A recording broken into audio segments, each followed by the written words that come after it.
harus menjawab. Penjahat, apa yang salah? Oh, penjahat. Dengan kata lain, ya, pengantar ini singkat para sahabat. Mantep TV sudah standby. Di like, di subscribe, di share sebanyak mungkin untuk supaya mencegah sahabat-sahabat kita di luar sana tidak terpengaruh terhadap pemurtadan. Kristen sekarang bukan hamba Tuhan. Gimana sih? Kok larinya kemana-mana kita ini? Ya itulah hasil dari pelaku yang melakukan pembunuhan terhadap Yesus. Gak gitu konsepnya, bro. Loh, kok nggak gitu? Iya. 1 Korintus 15 Anda baca nomor 17. Sekiranya tidak ada kebangkitan,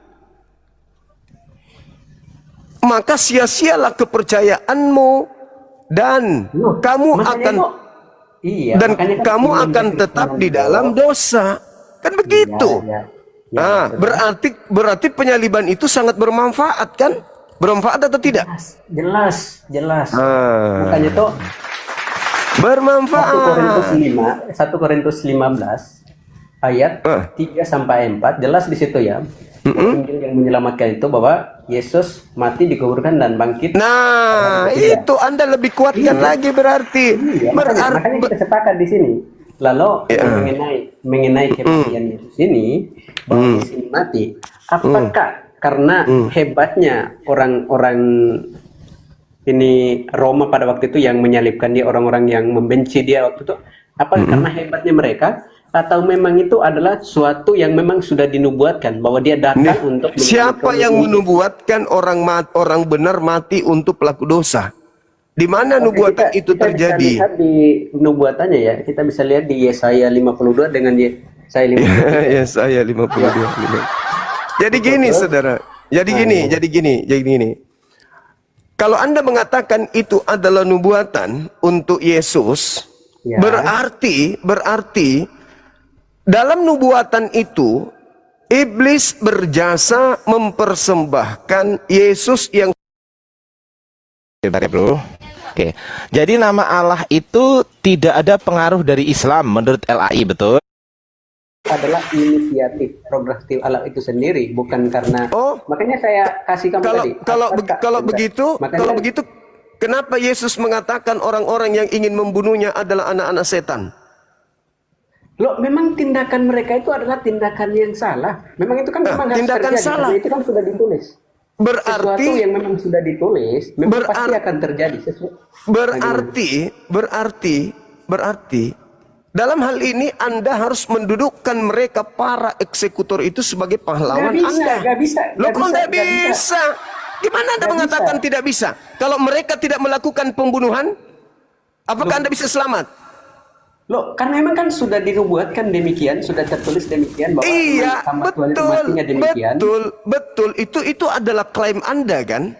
Loh, ini bukan klaim, tapi ini tertulis gitu loh. Oke. Kalau begitu tolong kalau klaim itu kan sesuatu yang tidak tertulis. Kita ngaku-ngaku aja gitu loh. Kalau begitu tolong tunjukkan pengakuan Yesus kalau dia datang ke bumi ini untuk menebus dosa-dosa pelaku maksiat. Di mana Yesus pernah mengatakan itu? Yesus memang datang ke dalam dunia untuk menyelamatkan umat manusia dari dosa. Ya. Dengan cara dibunuh. Manusia dari dosa. Dengan cara dibunuh. Kita bisa lihat. Saya lagi menjawab pertanyaan Anda. Dengan cara dibunuh. Saya lagi menjawab pertanyaan Anda. Boleh? Anda terlalu. Bentar ya, bro. Oke. Jadi nama kamera itu malah lebih senang saya sebenarnya diskusi dengan Anda gitu loh. Iya, apalagi kalau Anda bebas kalau memang ini nggak mau melanjutkan diskusi karena saya nggak. Halo saudara MS, selamat malam saudara MS. Bisa buka kamera bang? Halo saudara MS.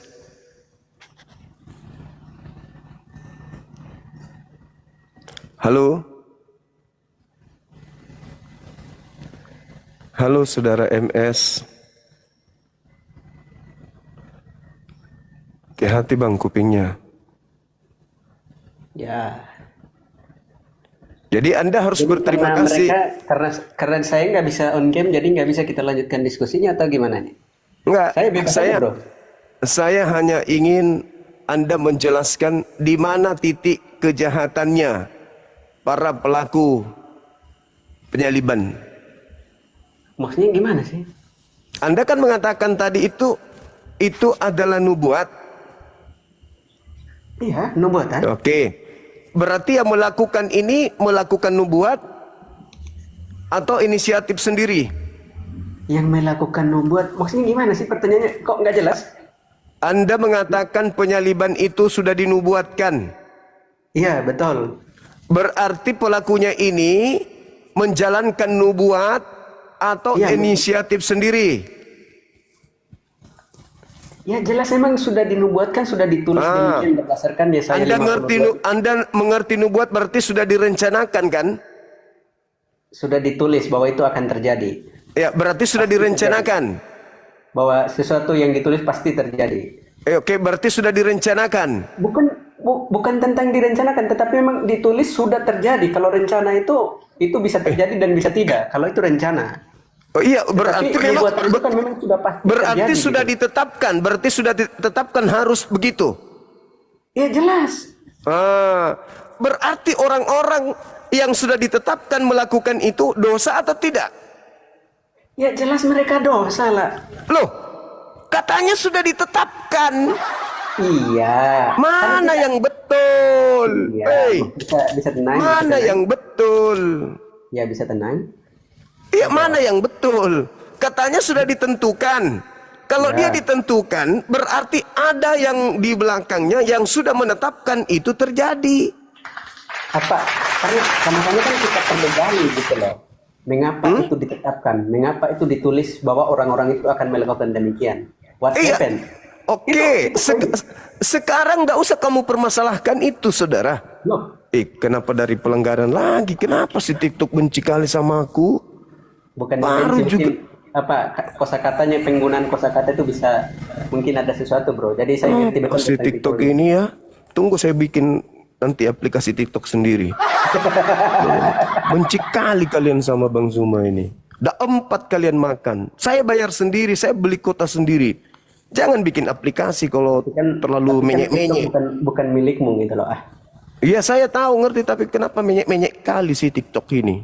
Nah, makanya itu penggunaan kosakata itu disensor gitu loh. Nggak ada Pemilihan masalah kosakata. dengan pernyataan saya. Sekarang Pemilihan begini. kosakata. Pemilihan Sekarang kosakata begini, itu penting. sekarang begini, saudara. Anda mengatakan bahwa mereka ini adalah orang-orang yang sudah ditetapkan. Berarti mereka melakukan itu karena ada yang di belakang yang mendorong melakukan itu, kan gitu ya? Betul nggak? Kok mendorong, gimana sih? Kacau sekali logikamu ini. Anda mengatakan nubuat. Ya betul. Berarti nubuat ini sudah ditentukan harus terjadi. Sudah ditetapkan memang akan terjadi. Sudah pasti itu terjadi. Namanya Pelakunya kan nubuatan. Nubuatan itu kan sesuatu yang disampaikan. Nubuatan namanya nubuatan. Nubuatan itu kan sesuatu yang disampaikan di masa belakang dan ke depannya itu pasti tidak terjadi. Karena namanya nubuatan dari Tuhan. Sudah pasti itu terjadi. Gak mungkin tidak terjadi. Sudah pasti terjadi. Ya, betul. Berarti sudah ada diatur pelaku-pelakunya. Itu bukan datang diatur-atur. Memang sudah pasti terjadi kok diatur lagi. Gimana? Bisa nggak terjadi kalau tidak ada pelaku?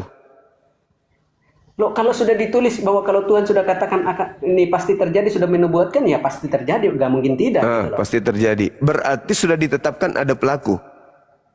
Ya jelas pelaku-pelaku itu kan sudah ditulis Oke. itu gimana Nah, bisa sekarang makanya pertanyaan kita baca. saya, Nah, apakah mereka ini berdosa padahal mereka ini sudah diatur sebagai pelakunya? Jelas mereka berdosa lah. Gimana sih Berarti dia sudah ditetapkan menjadi pendosa. Lah emang kan semua manusia berdosa, apa yang salah? Berarti dia sudah ditetapkan untuk berdosa. Oke. Ketika nubuatan itu belum disampaikan, sebutkan kepada saya manusia sempurna yang tanpa dosa. Bukan itu masalahnya. Berarti sekarang jawab dulu pertanyaan berarti saya. orang-orang itu sudah ditetapkan untuk berdosa. Pertanyaan saya, ketika Iya, itu disampaikan, sebutkan kepada saya di masa belakang maupun di masa yang sudah terjadinya nubuatan itu, manusia yang sempurna yang tidak melakukan dosa. Paulus, Bang Muhammad. Paulus mengaku di Filipi 3 dia tidak bercacat. Meskipun dia sudah membunuh, dia Ketika nubuatan mengatakan, itu disampaikan, siapa manusia yang tidak berdosa? Paulus mengatakan itu. Bahkan ketika kemudian Yesus disalib, kuburan terbelah, Elia juga terangkat ke surga, Henok langsung terangkat ke surga karena mereka orang-orang suci. Jadi maksudnya Udah, kamu nggak bisa diskusi. lo gimana sih? Oke lah, terima kasih bro ya. Nggak usah terima kasih, orang bahlul kayak gitu pun. Jangan sombong kalau masih tolol.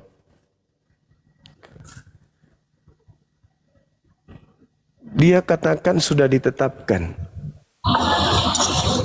Halo, selamat siang saudara Ira, dari agama mana? Katolik, Protestan? Astagfirullahaladzim, ya Allah ya Karim.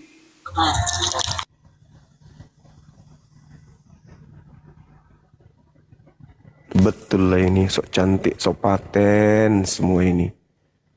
Sok paten, sok cantik.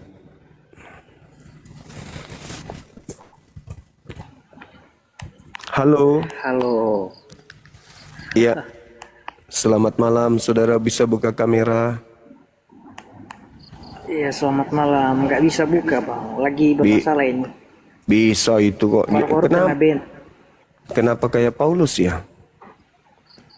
Itu bisa, udah bisa. Malam saya lagi diskusi terus tiba-tiba saya sudah kirimkan ini. Saya sudah kirimkan permintaan, bisa kok. Tapi nggak bisa, Bang. Tadi siang juga saya diskusi diajak buka tapi nggak bisa. Buka kameranya. Nanti kalau ada data, minta data, saya bacakan datanya. Oh, itu alamatnya sudah di mana? Berarti sudah bisa buka. Cuman kamu kayak Paulus. Artinya kau sudah bisa buka, tapi kau katakan tidak bisa. Pembohong, pendusta. Nah, itulah kalian. Penyesat. Gak bisa buka katanya dia. Tapi nanti kalau ada materi baru dibuka. Betul-betul lah ini Filipi 1 nomor 18. Berbohong itu bagian daripada kewajiban. Oke ya teman-teman sekalian, ada hal yang lucu kan ya. Sudah ditetapkan orang lain masuk neraka. Ya, ditetapkan orang lain itu masuk neraka. Sementara mereka masuk surga. Katanya dia sudah dinubuatkan untuk masuk neraka. Berdosa katanya. Kalau di Islam beda. Wa qulil haqqu mir rabbikum. Orang disesatkan itu setelah datang kepada mereka kebenaran. Tapi kebenaran itu ditolak oleh mereka. Setelah kebenaran itu datang, kemudian Allah menutup hati mereka. Karena mereka selalu mendustakan ayat-ayat Allah. Kalau ini enggak, langsung ditetapkan katanya. Habis itu mereka yang menyalib Yesus masuk surga, mereka yang menerima kerja dari penyalib Yesus masuk surga, masuk neraka, mereka yang masuk surga. Bah, pandai kali kau. Kau menikmati hasil curian, yang mencuri di penjara. Habis itu kau maki pencurinya. Hah? Orang mencuri. Habis itu Anda menerima hasil curian. Begitu saya tanya, orang yang ditangkap itu oleh anggota, itu penjahat nak? Oh penjahat itu penjahat kelas kakap itu. Memang harus mereka rasakan di penjara. Tapi kau nikmati. Kau nikmati. Kau ngomong kayak begitu dengan gayamu, kau nikmati. Gimana dong? Inilah kalian ya. Gimana dong? Kamu memaki orang yang sudah membantumu. Kau bisa beli rumah, kau bisa beli mobil, beli segala-galanya. Tapi kau katakan memang dia itu kurang ajar, dia itu biar di penjara, dia itu pendosa memang itu. Tapi kau nikmati hasilnya. Gimana ceritanya? Kau maki orang, tapi kau nikmati hasil kerjanya. Dia sudah ditetapkan untuk menjadi pendosa. Kami tidak. Lucu ente ini.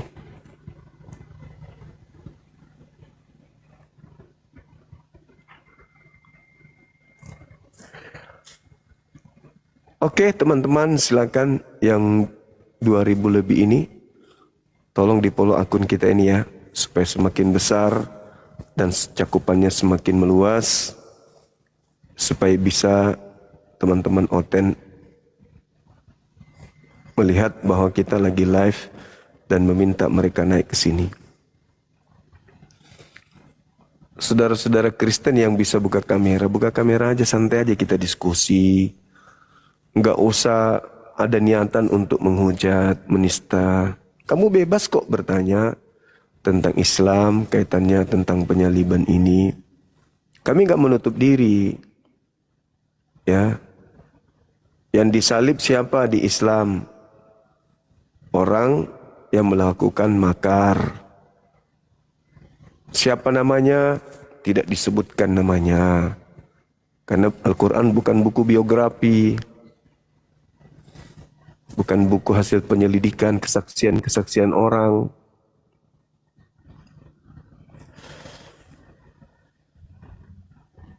Halo, selamat malam saudara user. Halo, selamat malam. Iya, bisa buka kamera bang. Gimana bang, sehat bang? Sehat. Buka kamera bisa. Gimana buka kamera? Nggak bisa bang. Dari sekte mana rupanya? Ah? Dari sekte mana? Maksudnya? Dari agama mana? Protestan, Katolik? Oh saya Kristen bang. Oh Protestan berarti ya? Iya. Oke, sambil menunggu teman kita yang bisa buka kamera. Nggak bisa dibuka loh kameranya nih bang. Gimana itu? Ya nggak apa-apa. Bisa Anda jelaskan menurut iman saudara yang menyalib Yesus itu pahlawan atau penjahat? Ah? Pahlawan atau penjahat?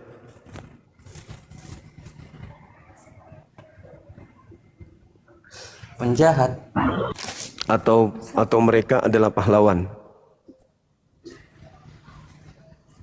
Pendosa. Pendosa.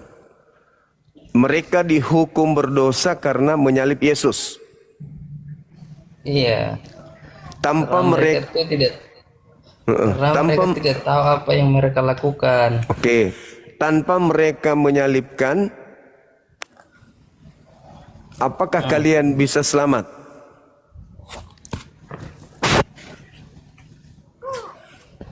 Apa ya?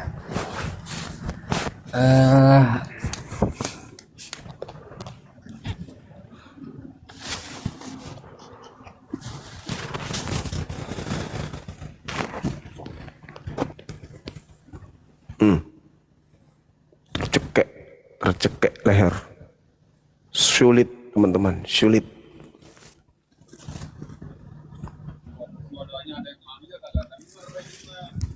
Halo.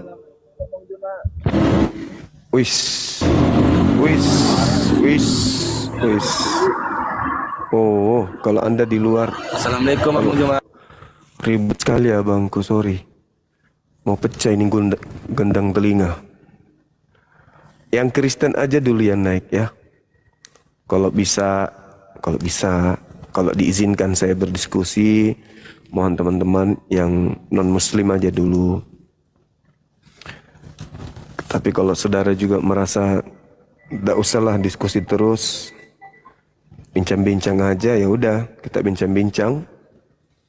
Kita nggak usah diskusi kalau gitu, diskusi tentang lintas agama. Tapi kalau Anda masih ingin mendengarkan saya berdiskusi, tahan dulu. Ya, bisa kan? Bisa dong. Nah, saudara Kristen beda lagi.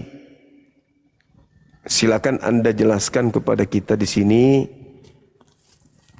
apa sih yang Kristen bisa persembahkan kepada para penyalib yang telah menghadiahkan hadiah keselamatan. Bayangkan Anda masuk surga kekal, hidup di dunia menjadi anak-anak Tuhan, kalian menjadi pewaris surga. Gila betul. Gara-gara siapa tuh? Gara-gara adanya penyaliban. Maka terangkan kepada kami, posisi penyalib ini kedudukannya apa di mata kalian, saudara? Pahlawankah atau penjahat? Kan gitu. Kalau mereka penjahat, Ya, berarti hebat. Penjahat telah menghadiahkan sesuatu yang sangat luar biasa kepada saudara-saudara Kristen. Tapi kalau dia pahlawan, artinya mereka inilah yang juru selamat. Karena dia, pekerjaan mereka, sampai saudara bisa selamat. Kalau iblisnya tak ada yang melakukan penyaliban, imam kepala tidak melakukan kemudian tipu muslihat, ya, tidak melakukan tipu muslihat, tidak melakukan kesaksian palsu, lalu siapa yang akan membunuh Yesus untuk menyelamatkan Kristen? Nah, itu jadi masalah. Sambil menunggu saudara-saudara kita Kristen ya, ada satu hal yang ingin saya uraikan di sini terkait hal-hal yang menyelimuti kejadian penyaliban. Yang pertama, Yesus berkata, teman-teman, harus digenapi semua yang tertulis tentang aku di dalam kitab Taurat. Itu tertuang di dalam Lukas 24 nomor 44. Jadi kata Yesus, semua yang ada di Taurat, yang tertulis tentang dirinya di Taurat itu harus digenapi. Nah, itu. Yang kedua, Yesus berkata di dalam Lukas 22 nomor 22. Harus terjadi, dia anak manusia harus pergi sesuai dengan apa yang telah ditetapkan untuk dia, untuk Yesus. Ditetapkan oleh Elohim. Nah, artinya kalau memang dia harus pergi sesuai dengan apa yang telah ditetapkan. Halo Bang Handi, Assalamualaikum warahmatullahi wabarakatuh. Kasih moderator dulu nih, baru aku turun di bawah. Siap. Siap Kanda, siap. Makasih Bang Handi.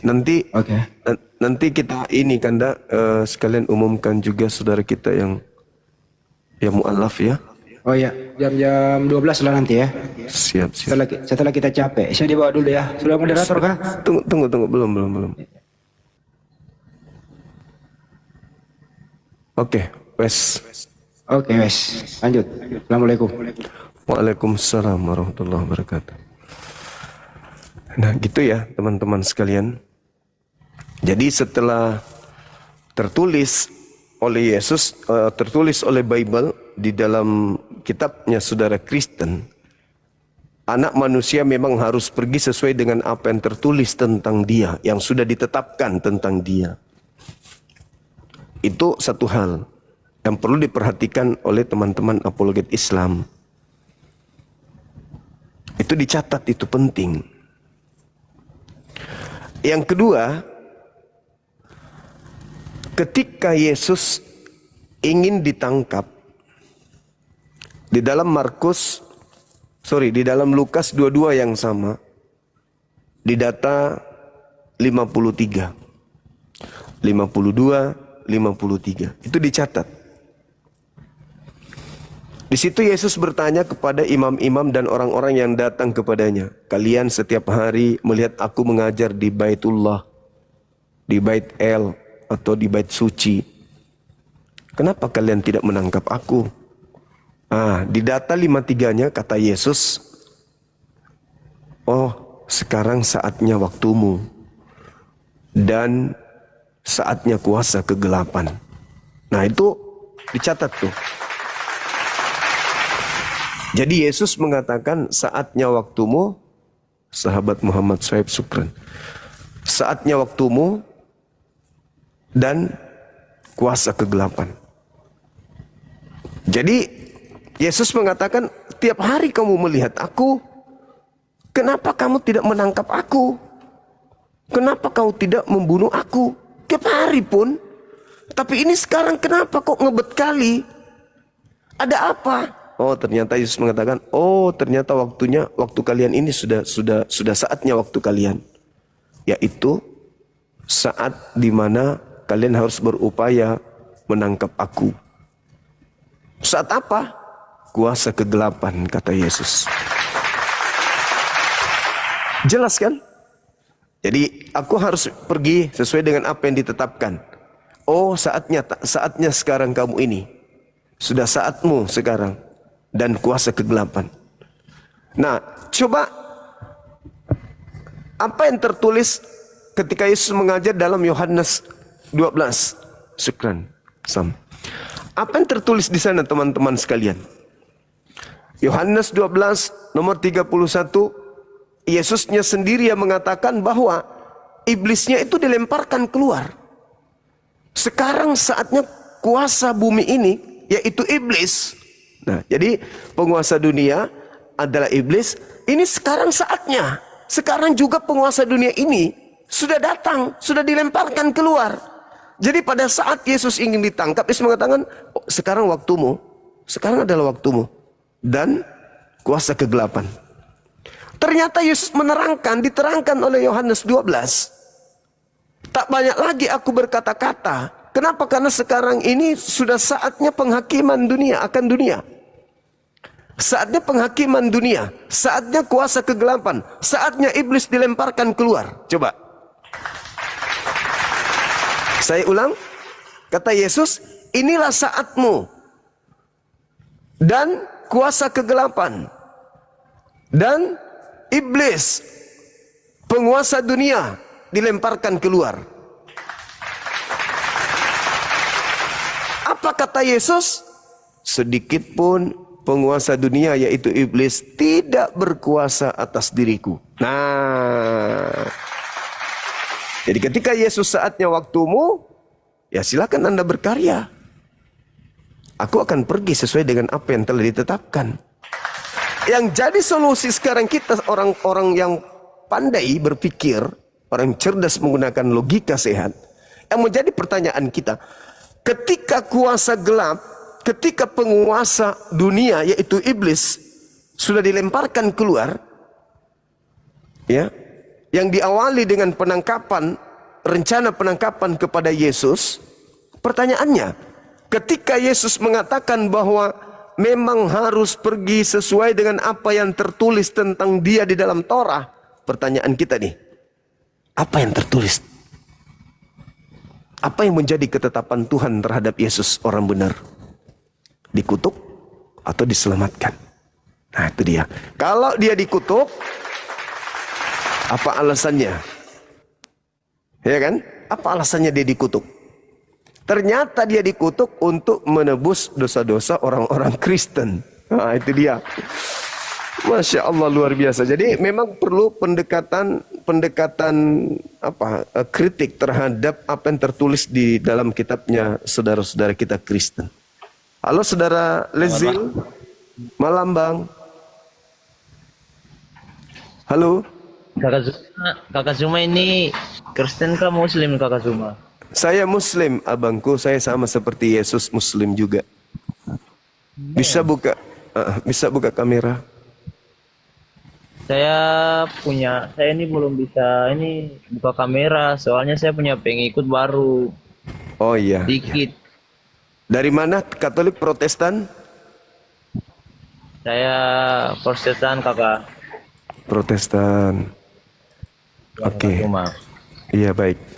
Bisa menjelaskan menurut logika Ade ini, kira-kira para pelaku penangkapan dan penyalib Yesus itu menurut saudara setelah melihat bahwa Kristen ada juru selamat, Kristen itu bukan lagi hamba Tuhan, Kristen itu pewaris surga, Kristen itu tidak ada siksa kubur, Kristen itu mati langsung surga. Itu adalah sesuatu yang sangat luar biasa terhadap Kristen karena mereka percaya terhadap penyaliban Yesus mati nebus dosa. Nah, di situ sebelum Kristen mendapatkan keselamatan itu, ada orang-orang berjasa di belakang daripada penyalib Yesus. Ada orang-orang yang menjadi aktor, ya.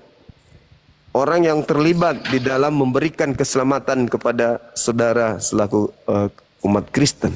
Pertanyaan saya, apakah mereka pahlawan buat Anda? Atau mereka penjahat? buat saya sih mereka pahlawan. Nah, itu baru jujur. Apa Kalau alasannya? penjahat, bagaimana? Apa alasannya mengatakan bahwa yang menyalib Yesus itu pahlawan? Biar Kristen yang pura-pura tidak paham, teman-teman kita yang oknum Kristen pura-pura tidak paham, supaya paham dari saudara Lesil. Apa alasannya Anda mengatakan bahwa penyalib Yesus itu pahlawan? Silakan.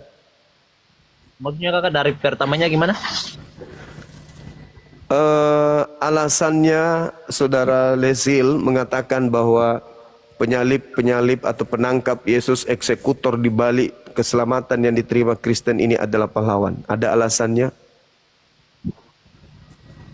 Kalau saya sih, kalau yang menyelip Tuhan Yesus itu kan, saya tahu saya Tuhan Yesus itu nggak salah. Kalau nggak salah, kenapa disalib?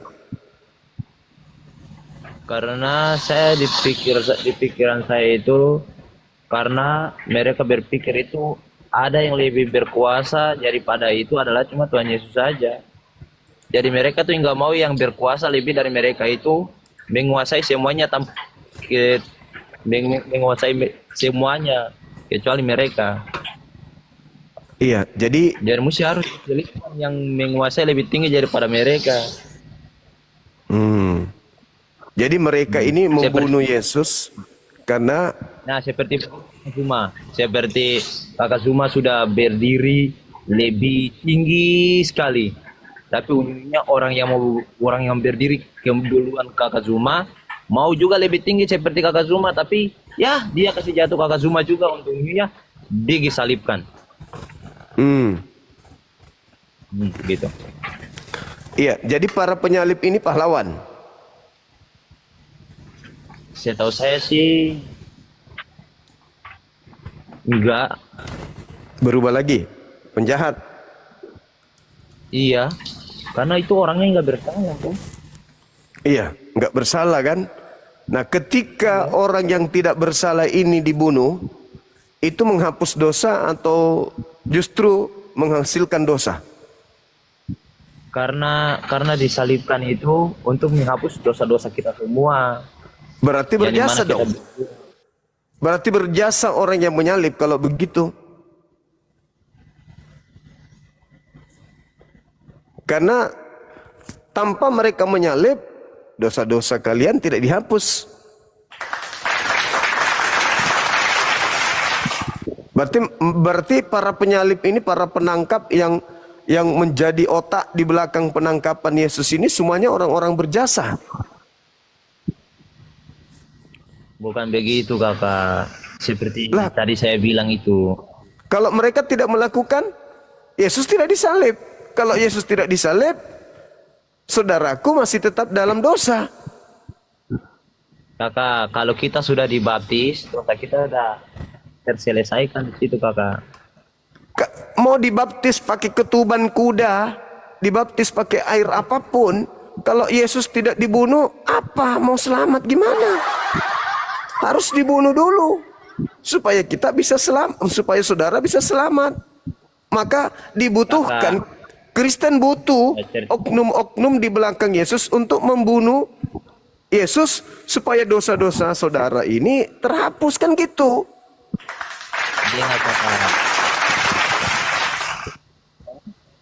Kalau kita udah dibaptis, dosa kita itu tuh kita yang bawa dan Tuhan juga yang bawa.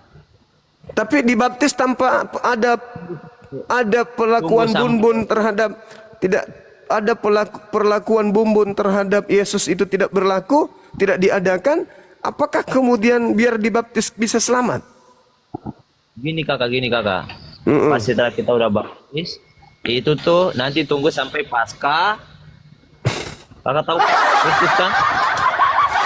Iya, maksudku meskipun kita itu dibaptis pakai air ketuban kuda, kalau Yesus tidak dibun-bun di atas salib, percuma. Karena yang menghapus dosa dunia itu adalah Yesus. Caranya dibun-bun. Caranya dibun-bun kan? Ya, benar. Berarti pelaku pembunbunan terhadap Yesus itu pahlawan. Bahkan mereka lah yang juru selamat sejati. Dari kakak aja deh, lanjut. Kok jadi saya? Jangan saya dong.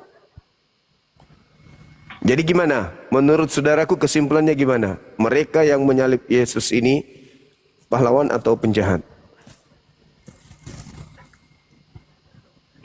Kalau menurut saya sih, ya dua-duanya. Bagaimana dua-duanya? Gimana harus menentukan sikap? Bayangkan loh. Gara-gara mereka, kalian masuk surga tanpa siksaan kubur. Kalian tidak lagi dijadikan sebagai hamba. Kalian dimerdekakan dari kuk penghambaan. Galatia 5 nomor 1. Ya, seluruh nama di atas langit di bumi itu bertekuk lutut terhadap Yesus karena disalib. Filipi 2 nomor 6, nomor 7, 8, 9 sampai 11. Coba Roma 14 nomor 9. Supaya dia menjadi Tuhan dan Kristus, dia harus disalib. Keren kali manfaatnya penyaliban itu. Berarti orang-orang yang terlibat mengeksekusi Yesus, baik itu otaknya, pemikirannya, waktunya, itu adalah mereka orang yang menjadi juru selamat Anda juga. Bukan cuma Yesus. Karena Yesus tidak mungkin mati tanpa ada eksekutor. Maka para eksekutor ini lah juru selamat yang sebenarnya. Yesus itu cuman aktor di depan saja. Sebenarnya yang menjadi juru selamat kalian itu ya merasuki Yudas, termasuk Yudas, tentara Romawi, tentara Romawi, imam kepala, mahkamah agama, orang Farisi. Itu juru selamat saudara itu. Tanpa mereka, gimana Yesus mau mati disalib? Bunuh diri. Makanya harus menentukan sikap. Yesus para pelaku ini pahlawan Anda atau penjahat. Masa begini, Anda lagi lapar, datang orang yang habis mencuri dan membunuh. Hasil curiannya dibawa ke Anda. Anda nikmati. Dari hasil itu bukan lagi mobil, rumah, surga Anda dikasih. Sesuatu yang sangat berharga, hidup kekal.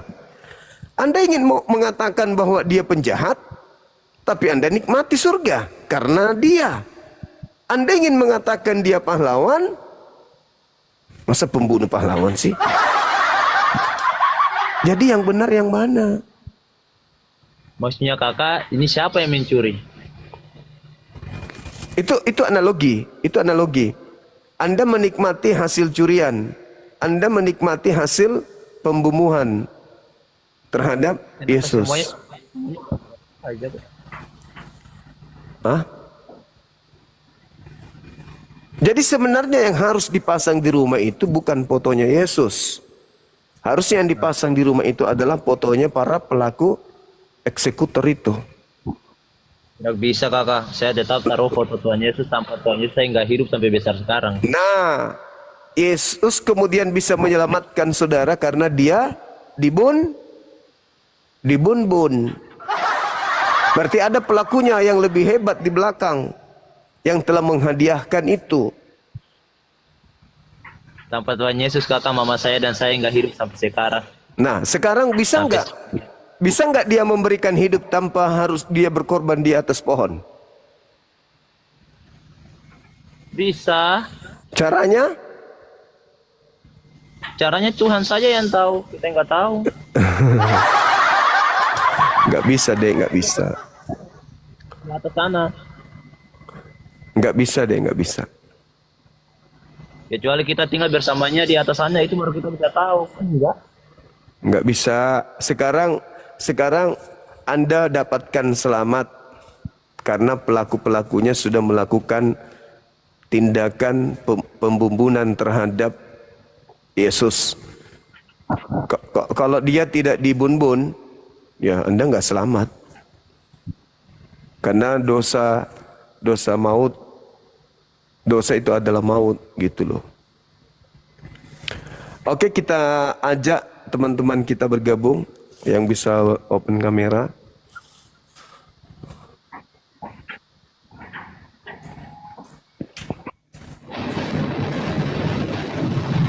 Halo, selamat malam. Malam. Bisa buka kamera, Bang? Belum bisa ini. Bisa, itu ada, Bang. Bisa buka kamera. 2 hari lagi dulu baru boleh.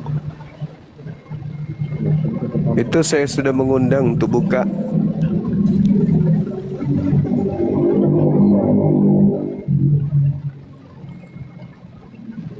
Dari Katolik Protestan, Bang. Halo? Iya, Ya, buka Kristen. kameranya, Bang. Buka kamera biar lebih bagus kita diskusinya. Belum bisa buka ini. 2 Itu hari lagi kayaknya. tadi saya undang bisa, Bang. Ditekan batal ini coba. Sabar ya. Saya ulang lagi ya.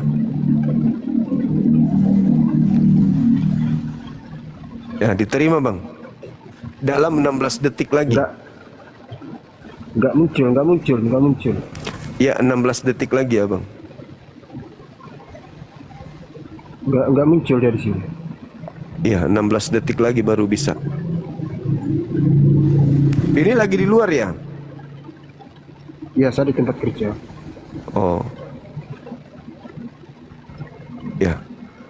Mungkin sambil menjelaskan apakah yang menyalib Yesus itu pahlawan atau penjahat sambil menunggu kamera dibuka. Kalau menurut saya pahlawan. Nah, itu pahlawan. Alasannya?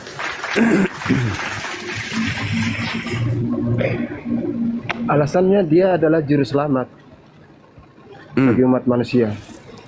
Yang menyalib Yesus gitu. Iya. Oh, berarti yang menyalibkan Yesus ini adalah pahlawan. Yesus yang disalib itulah yang pahlawan. Yang menyalibnya? Juru selamat. Yang menyalibnya? Itu bukan. Itu bukan Berarti pahlawan mereka. jadi apa? Mereka itu yang membunuh Yesus. Artinya dia kan apa ya? Pengorbanannya untuk umat manusia. Demi dosa-dosa umat manusia. Ya, maksudku yang menyalib Yesus ini pahlawan atau penjahat? Menurut saudara? Penjahat. Berarti penjahat menghadiahkan. Mereka adalah orang-orang yang berdosa. Berarti orang-orang Dan berdosa ini mereka tidak tahu apa yang mereka berbuat. Sedangkan itulah yang dikatakan Bapa Tuhan Yesus sebelum dia meninggal. Ada nggak aturan di kitab mereka membunuh orang yang tidak berdosa itu adalah dosa? Ya, halo. Di dalam kitab mereka orang-orang Yahudi. Parkirkan di bawah situ. Parkirkan dulu. Jangan tumbang. Bentar dulu, Bang. Sudah bisa buka kamera, udah bisa. Buka yuk. Buka yuk. Lucu kayaknya ini. Lucu.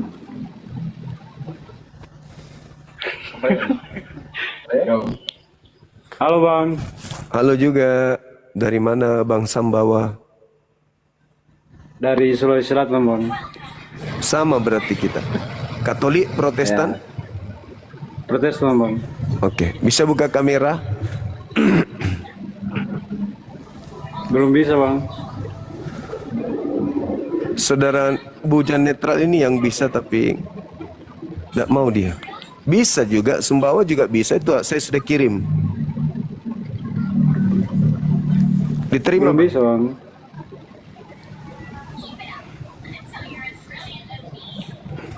Saudara Sumbawa bisa, saudara Bujang juga bisa. Saya coba dulu. Iya.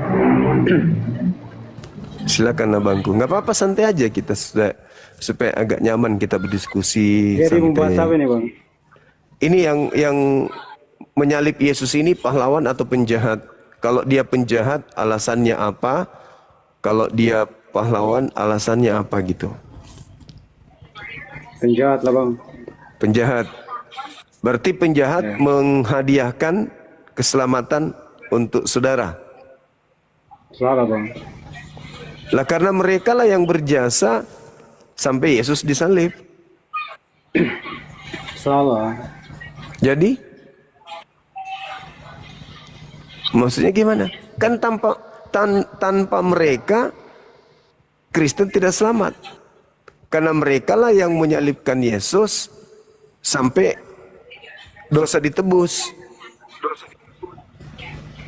Itu kan sudah di Bible. Gimana?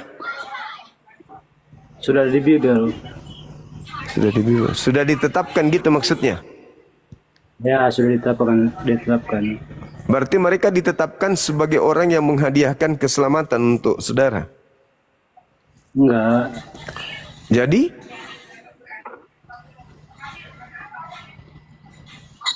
Semuanya tetap yang sama seperti pembicaraan kakak. iya, artinya dia sudah ditetapkan, katanya ditetapkan sebagai penjahat kah atau ditetapkan sebagai pahlawan?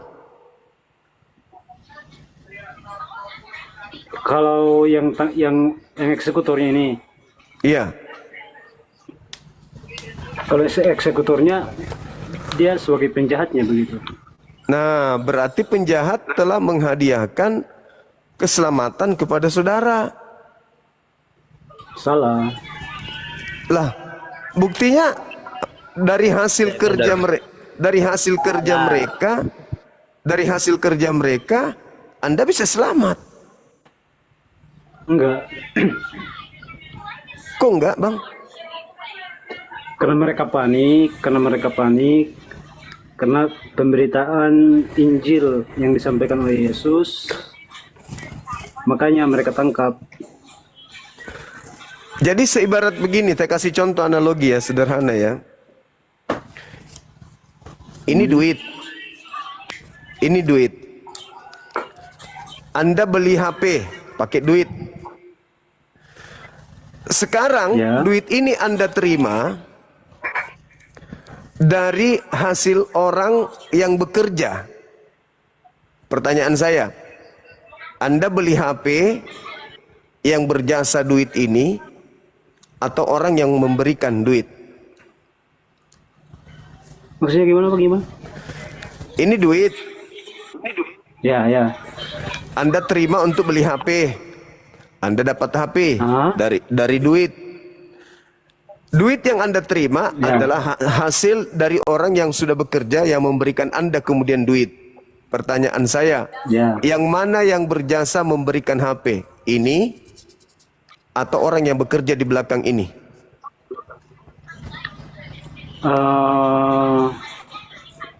Kalau itu sih dari saya sebenarnya. Maksudnya? Dari duit. Duit ini bisa Anda dapatkan tanpa ada orang yang kasih? Enggak, dari hasil kerja begitu. Loh, emang Anda yang salib Yesus? Anda yang menyalib Yesus? Maksudnya gimana? Lah, ini Yesus ini. Kan tadi Ini anggaplah ini Yesus. Yesus Anda pakai beli HP sehingga Anda dapat HP. Yesus ini Anda dapatkan. analoginya di mana? Maksudnya perumpamaan itu dari duit. Maksudnya Yesus pakai beli begitu. Perumpamaannya Ya. begitu. Yesus itu kan yang menyelamatkan Anda. Ya. Anda bisa dapat nasi padang gara-gara ini. Bisa dapat keselamatan. Nah, karena Yesus, karena ini. Ya, karena Yesus ya. Nah, kalau orang ini duit Anda dapatkan gara-gara ada orang yang memberi Anda.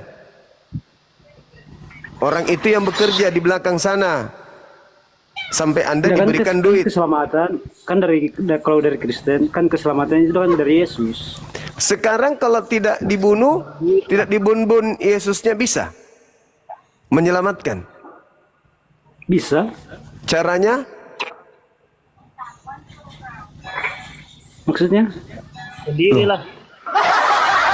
Gimana ceritanya? Saya bertanya, ditanya lagi. Bagaimana cara Maksudnya kan- Yesus bagaimana Ya. cara Yesus menyelamatkan Anda tanpa dia dibun-bun?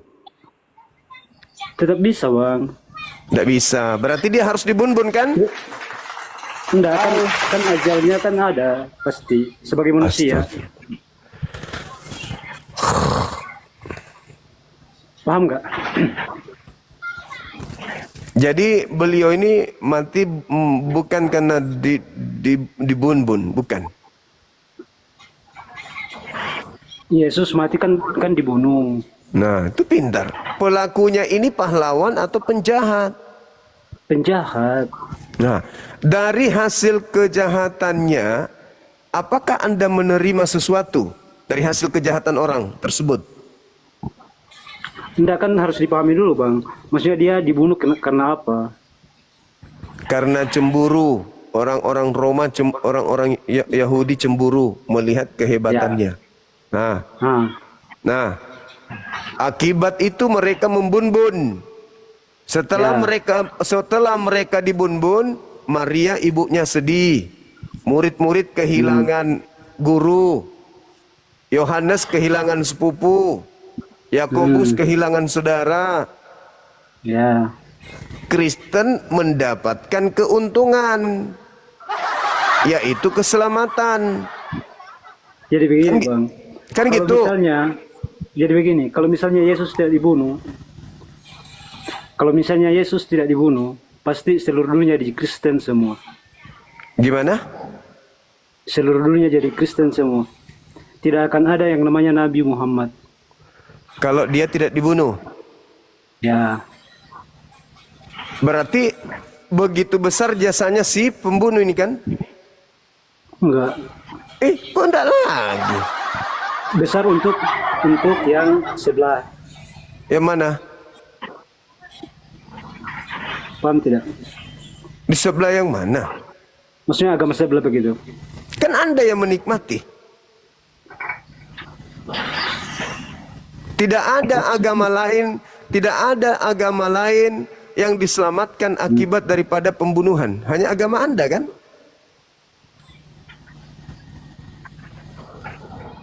Maka Anda diselamatkan akibat daripada pekerja-pekerja yang telah melakukan pembumbunan terhadap Yesus.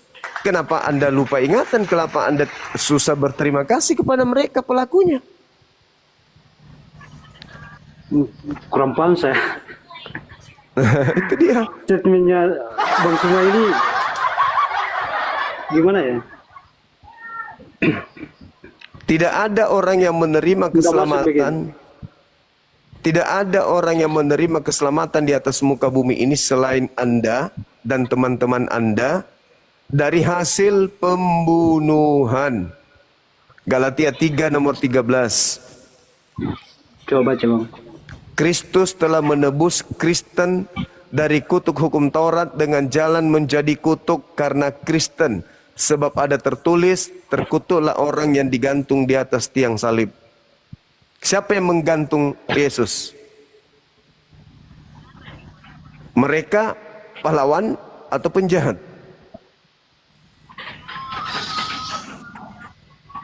Kalau tidak digantung, kutuk Torah tetap ada pada diri kalian. Padahal Torah itu bukan untuk kalian. Kan memang aneh. Gitu kawanku. Anda mengatakan dia penjahat, Anda menikmati. Anda mengatakan mereka pahlawan, tindakan mereka adalah dosa. Anda mau kemana ini?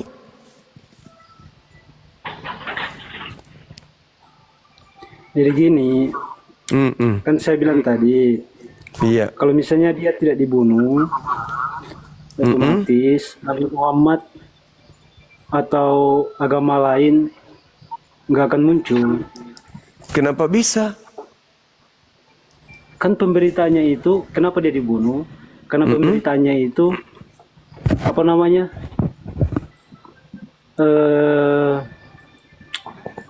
Apa namanya? Bagaimana ya?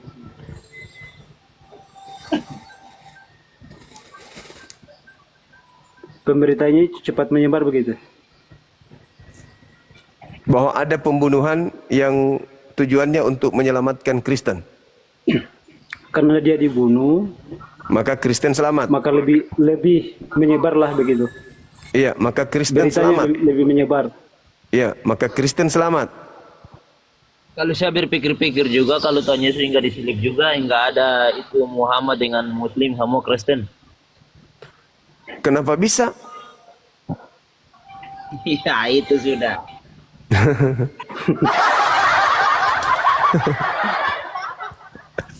Kenapa bisa? Allahu Akbar, Masya Allah. Ya,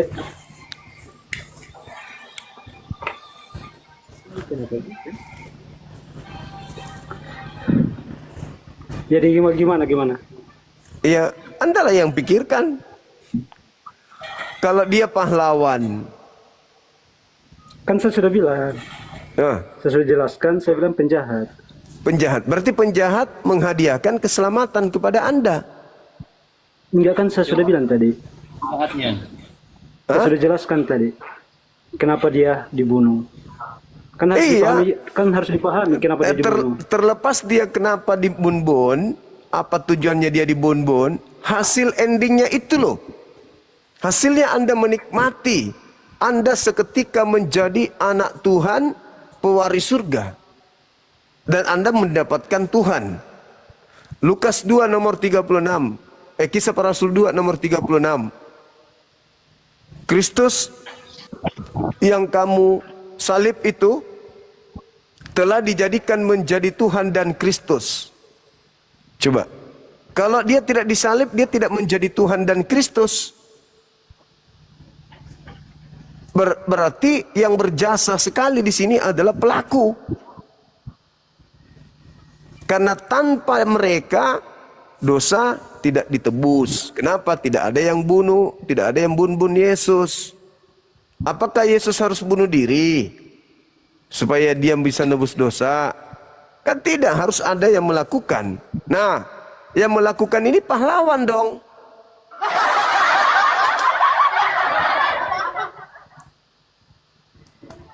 Untuk menangkap Yesus. Nah, untuk menangkap Yesus mereka harus berkhianat, mereka harus kerasukan setan. Dengan tuduhan sebagai penjahat. Nah, siapa yang penjahat? Yesus. Tuduhan kan? Iya, dituduh sebagai penjahat.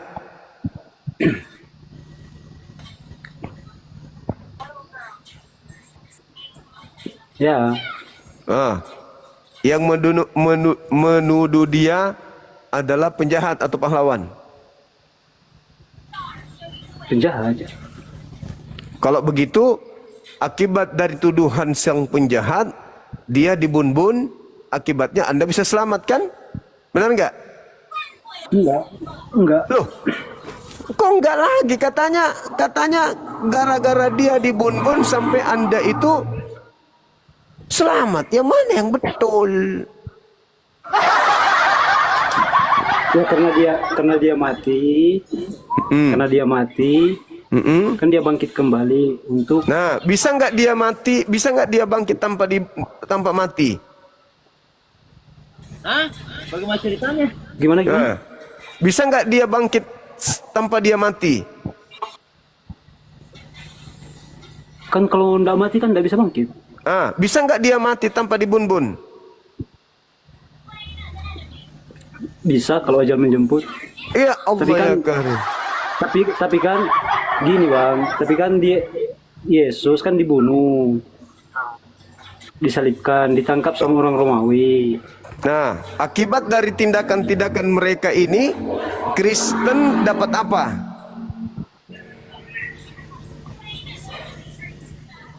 Gimana? Akibat dari tindakan mereka menangkap, menombak, menampar, meludahi, menelanjangi, menggantung, membunuh. Akibat daripada itu Kristen dapat apa?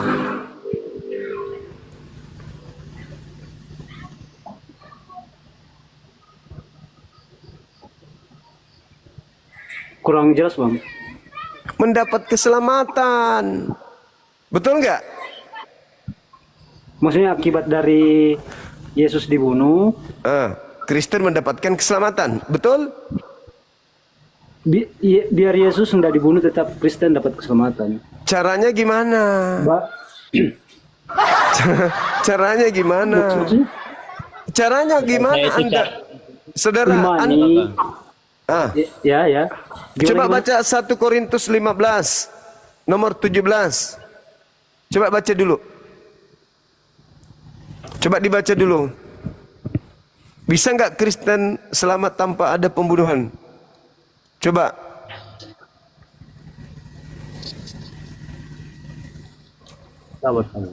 Ya, dibaca dulu. Kalian berdua baca. Dibaca dulu biar lebih jelas. Oh, ternyata tanpa pembunuhan orang Kristen tidak selamat. Korintus berapa, Kakak? 1 Korintus 15.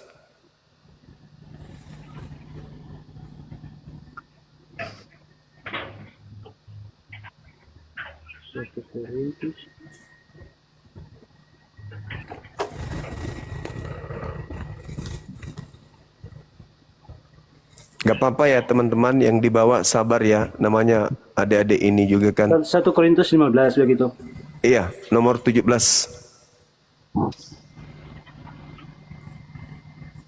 Sabar ya, pelan-pelan.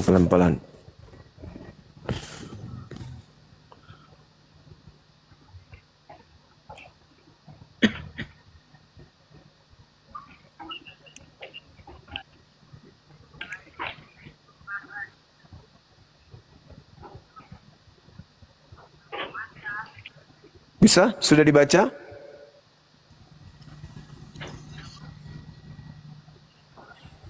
Sudah. Nah, apa yang dimaksud di sana? Apa yang diterangkan di sana? Jika Kristus tidak dibangkitkan, maka sia-sialah kepercayaanmu dan kamu masih hidup di dalam dosamu.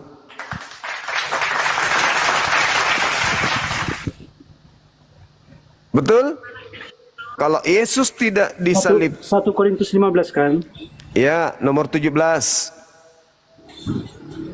Maksudnya 1 Korintus 15 di sini. 1 Korintus 15 nomor 17.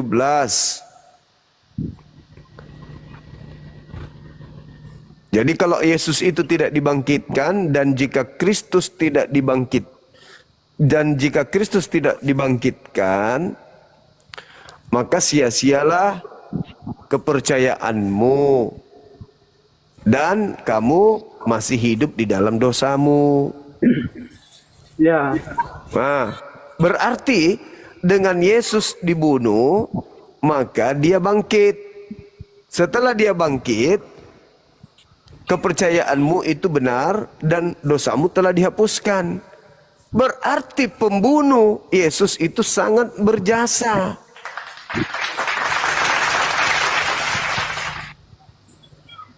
Berarti penjahat-penjahat ini sangat berjasa kepada keselamatan saudara. Karena tanpa menyalib. Loh, tadi dalilnya Anda baca. Anda dalilnya baca.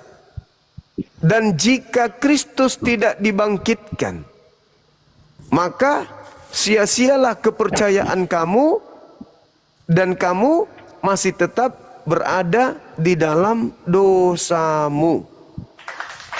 Ini kan kalau misalnya baca kitab, tidak boleh baca sepenggal-sepenggal. Kan tidak mungkin saya bacakan kamu satu kitab di sini. Maksudnya harus dipahami satu Jangan pasal ajarkan begitu. Jangan ajarkan saya. Kamu baca 10 data sebelum 17-nya atau 15 data setelah 15-nya, tetap saja itu intinya. Intinya itu di harus situ. Dipahami, Bang. Satu dari judul perikop itu harus dipahami. Oke. Sekarang kalau begitu, saudara pahamkan saya. Apa maksud dalil itu? Tanpa kebangkitan Kristus, sia-sialah kepercayaanmu dan kamu masih tetap hidup di dalam dosa. Ayo. Ayo, coba jelaskan ke saya. Maksudnya apa itu? Tanpa kebangkitan Kristus, maka sia-sialah Kekristenan kamu. kepercayaanmu Dan kamu tetap. dan kau masih hidup dalam dosa. Nah, berarti kebangkitan Yesus itu luar biasa kan? Kan dia mau membuktikan bahwa kebangkitan di antara orang mati itu ada. Nah, sekarang bisa nggak dia bangkit tanpa dibunuh? Ya kan dia bangkitkan karena dibunuh. Nah, berarti sebelum dia bangkit harus dibunuh dulu kan? Tidak, maksudnya tidak harus sih, cuman karena dia dibunuh. Bagaimana ceritanya dia bangkit kalau tidak dilakukan eksekusi ini? Harus dibunuh dulu dong, baru dia bangkit. Nah, bisa nggak? Paham tidak bang? Paham tidak bang? Maksudnya tidak harus dibunuh, begitu. Lalu bagaimana Anda bisa selamat? Bagaimana caranya dia bangkit?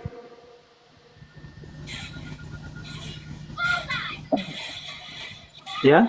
Bagaimana caranya dia bangkit tanpa dibunuh? Dengan cara dia sendiri lah. Berarti bunuh diri? Enggak tahu urusan. Kan ada ajal. Kalau misalnya dia tidak dibunuh, kan ada ajal. Cuman dalam firman dia kan sudah disampaikan sebelumnya. Sudah disampaikan sebelumnya. Itu maksudnya Jangan pegang sebagai manusia itu takdir. Oh, berarti orang-orang pendosa ini sudah ditakdirkan sebagai pendosa. Gimana? Berarti mereka yang menyalib Yesus ini sudah ditakdirkan sebagai pendosa. Ya. Berarti mereka ditakdirkan masuk neraka, kalian ditakdirkan masuk surga gitu. Tergantung iman masing-masing. Lah tergantung iman gimana? Tanpa Ya kan, mereka yang tangkap ini kan diperintah. tergantung iman masing-masing. Iya, gimana ceritanya Anda menikmati hasil orang-orang lain bekerja, setelah bekerja mereka masuk di neraka, kalian menikmati hasil kerjanya masuk surga gitu? Mereka kan diperintah. Mau nggak dibalik posisinya? Anda yang menjadi penangkapnya Yesus, mereka yang menjadi Kristen, mau nggak dibalik? Dilihat dulu, maksudnya gimana ya? Lah, gimana dong? Kalau dia jahat, kalau tidak ya udah. Kau tahu mau Nah, itu Anda mengatakan jahat. Berarti orang jahat ini yang berjasa kepada keselamatan saudara. Gimana ini? Tidak ada penjahat yang berjasa, cuman jadi penangkap. Yesus sebagai manusia kan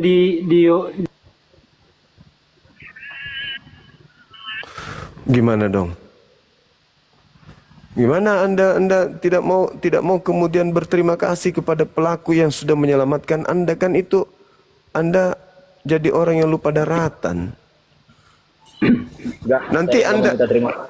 Nanti Anda di surga, orang-orang itu di neraka teriak, nggak tahu diri lu ya, gara-gara gue lu masuk surga lu, kampret lu. Bagi dong, gantian dong, sini dulu.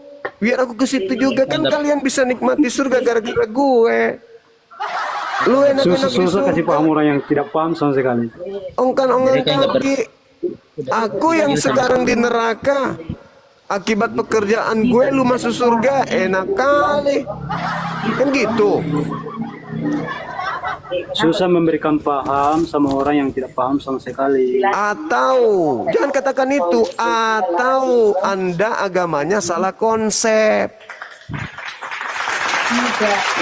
Sekarang Anda mengatakan dia penjahat, tapi Anda nggak mau mengucapkan terima kasih. Mereka adalah pahlawan, tapi Anda tidak mau mengakui. Sekarang saya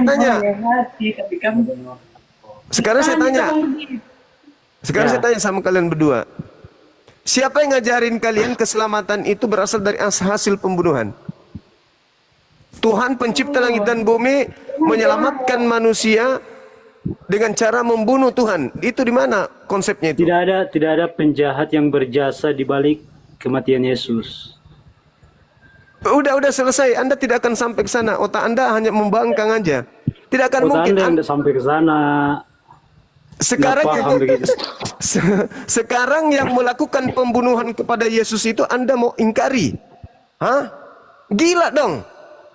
Gila aja sekalian. Gila supaya Anda melupakan mereka yang telah melakukan pembunuhan. Gila aja sekalian. Karena jelas-jelas nyata Yesus mengatakan dalam Yohanes 8 nomor 37 sampai nomor 44, yang mau membunuh Yesus itu adalah anak-anak iblis. Anak-anak iblis inilah yang berjasa memberikan kemudian kepada Anda tumbal untuk keselamatan kalian. Gimana ceritanya Anda ini? Anda menikmati hasil jerih payah pelaku-pelaku, tapi Anda nggak mau mengucapkan terima kasih. Katanya ajaran kasih, mengucapkan terima kasih kepada iblis aja sulit. Sementara iblis ini telah menghadiahkan keselamatan melalui jalur pembunuhan terhadap Tuhan Anda sendiri. Ini ajaran kasih apa? Itu pengertianmu doang, Bang, cuma. Oh yaudah, sekarang Anda coba kasih saya pengertian ke saya. Bagaimana caranya bisa Kristen ini selamat tanpa melibatkan iblis? Coba. Selamat itu karena karya Tuhan Yesus sendiri toh. Nah, bisa nggak Yesus berkarya? Nah, sekarang bisa nggak dia menyerahkan nyawanya tanpa ada penjahat? Loh. Apa lo? Ada penjahat. Lah, jadi yang menangkap Yesus, yang berkhianat kepada Yesus, iblis yang merasuki Yudas itu apa? Bukan penjahat, pahlawan. Ya itu kan suka-suka Tuhan Yesus, itu namanya. Kok jadi suka-suka Tuhan? Suka-suka Tuhan dong. Lo kok suka-suka Tuhan? Emangnya Tuhan yang melakukan perasukan kepada Yudas? Lalu buktinya dia menyerahkan nyawanya. Nah, untuk karena dia dosa semua banyak orang. Menyerahkan nyawanya. Bisa nggak dia menyerahkan nyawanya tanpa penjahat?